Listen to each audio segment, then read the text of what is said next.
And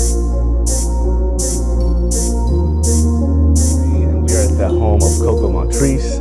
Of course, you know her from RuPaul's Drag Race. She is booked and busy, so we've got a lot to talk about.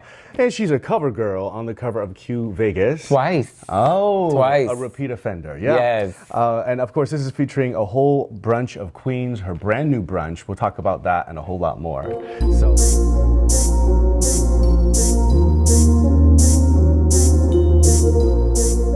You've been doing drag for 30 years. 30 years. Now, did you start when you were like 5? What? No. I actually started, it's so funny. I started in college. It was supposed to be a fluke, and it was just like, oh, maybe I could do this, some extra money so I don't have to call home. And it literally became an entire career. So. Did you know after the first performance, the first night of stepping into drag, like this is something I want to continue to do? I think so. I knew then because there was such an adrenaline rush and I felt so free and so amazing on stage. I knew that that's where I wanted to be. So it was kind of like love at first sight. You got hooked and you've been doing it for 3 decades now. Incredible. Of course, people can find you on the Las Vegas Strip. Yes. And you are not, every week they rotate some of the queens in and out, but you are quite often. Very often. And I like that because the first 5 years, I started in the end of 2010 on the Strip. Mm-hmm. And the first 5 years, I was literally there 6 nights a week. So. Which is a lot. Right, it's a lot. It's a lot. Vegas is a beast, so you gotta be great. It's entertainment capital of the world, so it is very prestigious to be performing on the Strip. Yeah. And so 6 nights a week it was for me, and then when I got offered this, it was good for me because at my age now, it was like, okay, it'll be subtle for you. You can do it a few nights, and then you can take some nights off. Gave you that flexibility, and what's great is you have a lot of other things going on. A lot of other projects. So yeah. let's talk about your podcast a little bit, right? Yes, it's Go Deep, No Sleep. It's a play on a Janet Jackson song. We love Janet Jackson. It's amazing. My host, and I'm the co-host, is Jazzy Jazari.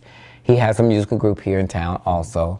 And it's just amazing to actually sit on a podcast and be able to go deep into subjects and what makes the how and why. Mm-hmm.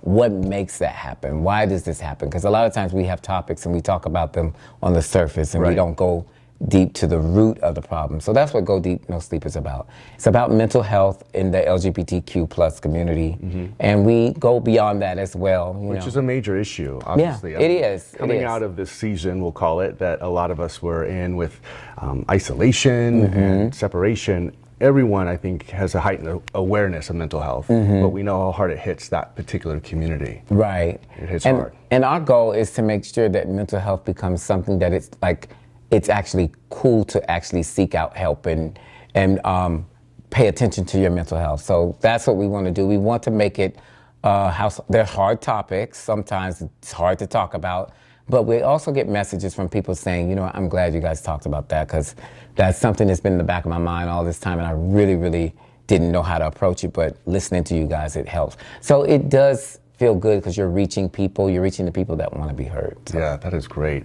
That awareness and just hopefully starting the conversation, which is a great place to be. Yeah. And you have some fun too on the show. Yes, right? Yes, we do. We have a lot of fun. We do reviews. We don't keep it really, very deep all the time. We kind of want to make it fun so people can actually, get drawn in to watch, and then it's kind of like, oh, we got you, come on. And then they're in so deep that they are like, can't get out. We gotta have this conversation. Things that matter, right? Right. Yes, that is so great. Right. Well, let's talk a little bit about your brunch. A whole brunch of queens. A whole bunch of queens. Downtown Arts District of Los Angeles. Yes. Art House Theaters. We partner with them, and it's been amazing. Before being on Drag Race and before Drag Race being Miss Gay America, we lend our talents to so many different places and venues all the time. And it was about time that Alexis Mateo and I sat down. We were like, you know what? We know enough about this industry and our careers and what we studied in college.